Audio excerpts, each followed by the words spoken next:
UFC fighter Sean Strickland calls out Jake Paul, saying he'd fight him to the death on a deserted island for $5 million, and he's dead serious. Strickland doesn't hold back, calling Paul a coward and accusing him of just seeking attention like the millennial YouTube generation. While he admits he respects Paul's money-making, he also expresses a strong dislike. Jake Paul, for $5 million, I would fight you to the death. I'm not even joking. I'm being 100% serious. I would go to a deserted island with you today and fight you to the death for $5 million. But here's the thing about you, Jake Paul. You're a coward. You're a little.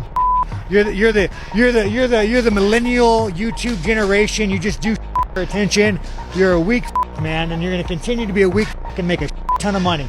That I respect you for, but I also hate you. Strickland even admits he's carrying a bit of extra weight, but insists his endurance is unbeatable, claiming he can go all day and night if needed. He jokes that he's not eating cupcakes, but he's always ready for a fight. This mix of humor and confidence creates the perfect rage bait, leaving you wondering if Jake Paul will fall for it and respond to Strickland's bold challenge. Oh, here's the thing, you guys. Sorry, I don't want to go this way, Smell. Watch out. I'm not trying to thrust towards Helen's way. I'll thrust towards the cage way. I'm a little fat, you guys. I mean, my conditioning's impeccable. I could go all day long, all night long, all morning long. You guys get the point. But the fact of the matter is, I'm a little fat, all right? Yeah, I'm a little fat. I'm not eating cupcakes, though. That's not doing cupcakes. A few months ago, for some reason, a streamer named Sneeko decided it would be a good idea to spar with Sean Strickland.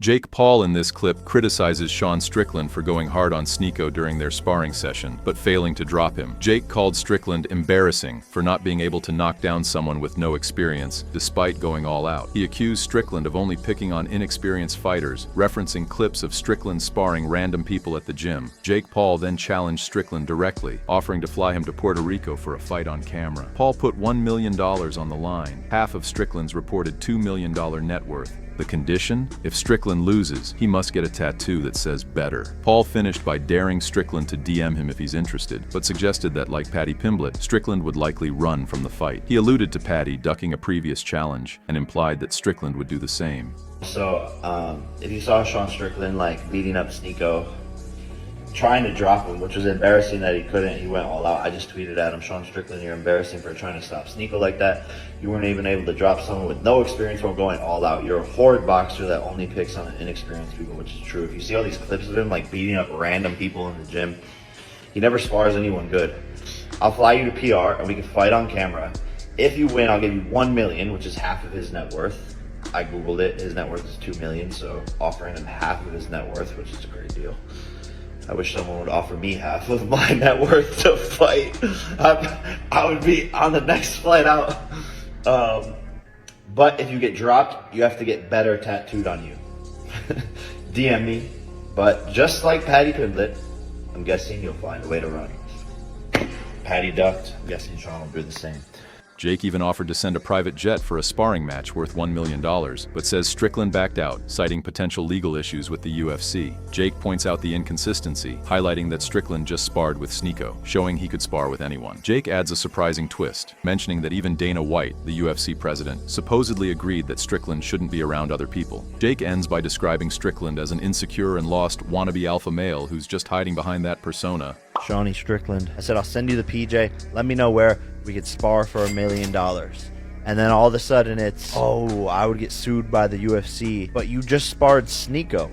You could spar anyone. I disagree with Dana a lot on many things, but we agree on also a lot of things. And even Dana himself said, can't put Sean Strickland around any human being. So I feel bad for the guy. I see a very insecure, lost, wannabe, alpha male that's hiding. Sean Strickland responded to Jake Paul, dismissing him as an influencer who mainly appeals to kids who don't even buy pay-per-view fights. Strickland acknowledges that due to UFC restrictions, an official fight between them isn't possible. However, he challenges Jake to fly to Las Vegas for an off-the-record private powwow, offering to fight for free without the need for cameras or paychecks. Strickland takes a jab at Jake's boxing record, pointing out that he was knocked out by a world champion kickboxer and a two-time UFC champion, while Paul lost to a part-time boxer. Strickland finishes with a sharp insult, calling Jake an embarrassment to himself, to Strickland, and to the world.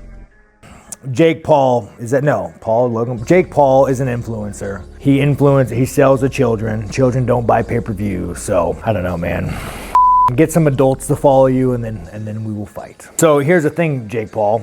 You clearly know I can't fight you. We know this. The UFC knows this. We all know this, that me and you cannot fight. But what we can do, you can get in your fancy plane, you can fly to Vegas, and we could have a little powwow. Because you know as well as I know what happens to that. I'll do it for free. I don't need a check. I don't need to live stream it. I will do it for free, sir. So if that is something you want to show everybody how big and hard that is, let me know when. And Jake Paul, I got out by a world champion kickboxer, a 2-time UFC champion. You got beat by a part-time boxer. You try to use to pad your record. You're embarrassed yourself, you're embarrassment to me, and you're embarrassment to the world. Up until recently, the tension between Sean Strickland and Jake Paul seemed to have calmed down. Strickland has been busy stirring up drama with other fighters, while Jake Paul has been focusing on his boxing career, with critics mocking his opponents by calling them Uber drivers.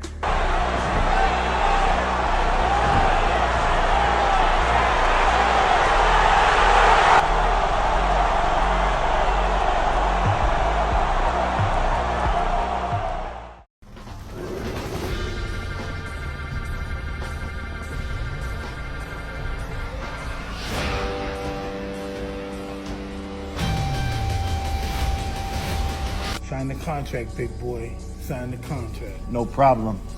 Saturday, July 20th. See you there, buddy. There's uncertainty about whether this upcoming fight will be an exhibition or not, but real boxing fans aren't interested in seeing it. Mike Tyson is one of the greatest boxers of all time and a living legend. Nobody wants to see him, at 57 years old, risk his legacy against someone like Jake Paul, who many consider unworthy of such a match. Your thoughts on this Mike Tyson and Jake Paul fight? Oh, geez, I thought it's a bit strange. You know, the interest is low, and I don't know. I don't really, I don't understand it. Got it. Any difference between this one and? I wish well for Mike. We're gonna go. Dana White shared his thoughts on Mike Tyson's announced return to boxing. He admitted that he tried to talk Tyson out of fighting again, but it's clear Tyson is determined. Earlier this week, Mike Tyson has been announced a return to boxing. I know in the past you said you didn't want him to fight again. You tried to talk him out of fighting again. Have you spoken to him about this one? He gets mad when I do this, but Mike's 60, man. I don't know. What do you guys think about it? Who gives a shit what I think? It's not my fight. I love Mike Tyson, personally as a friend, and he's one of my favorite athletes of all time. I don't know. Let's see what he can go in there and put together a training camp and come in, and I don't like to see guys fighting it.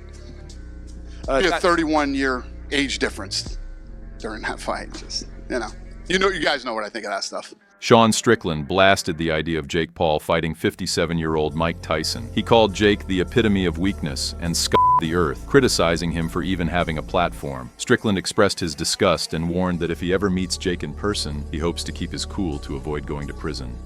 I mean, how old is Mike Tyson? 60? 57. 57. Jake Paul. 27. You are a disgrace of a man. You are the epitome of weakness.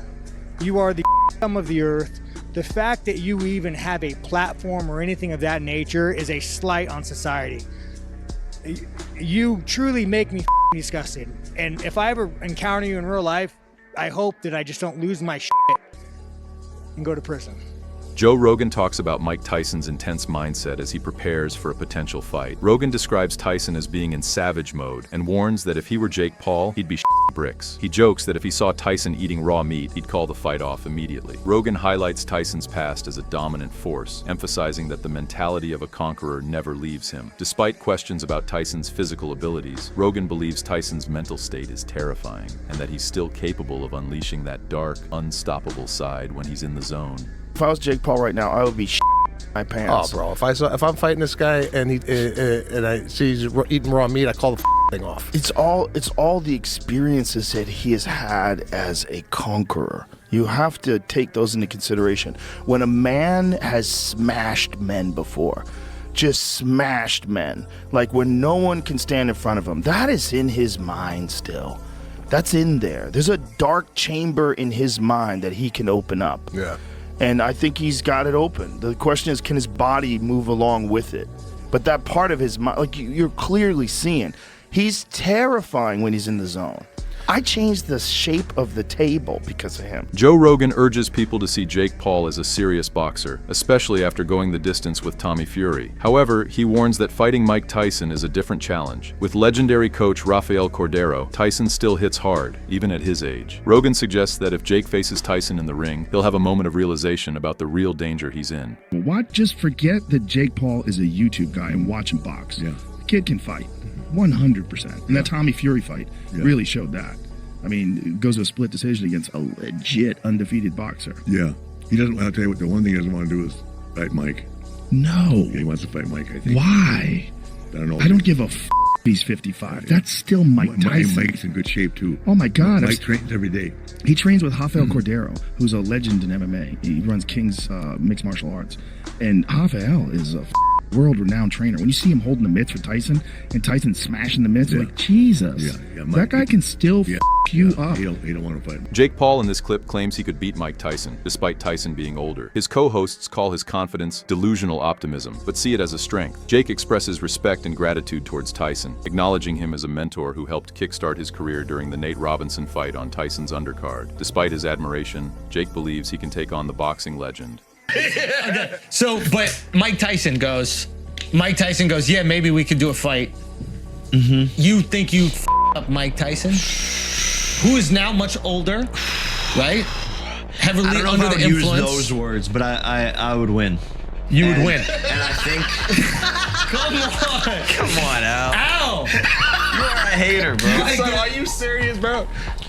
Serious as a heart attack. I respect you and your brother. You guys have delusional confidence. Like, it's amazing. So Al, delusional optimism. Optimism, yes. yes. All right, I'll take that. It's a real superpower. It is one. No, it really is. It is. Dude, this is Mike Tyson, bro. Dude, that's I will start out by saying I love Mike Tyson. I love him, his family. He's such a great guy, such a wise guy. He's taking me under his wing. And owe him a ton of credit for helping me start my career with the Nate Robinson fight on his undercard. Oh, that's right. We forget. That's crazy. Yeah, we forget. That was that same night. Yeah, that was that. No, that was the main card. But oh wow, and you were doing some cool tours where you were going, I sold 1 million pay-per-views. Like Mike wasn't on the card. He helped a little bit. In this clip, Jake Paul nearly admits that he is scared about facing Mike Tyson after his brother ran a lie detector test. He is hesitating after confidently saying, yeah, almost like catching himself in a lie. Do you really think that you're going to beat Mike Tyson? Yeah. Ooh. Well, I'm nervous. Yeah, I don't know.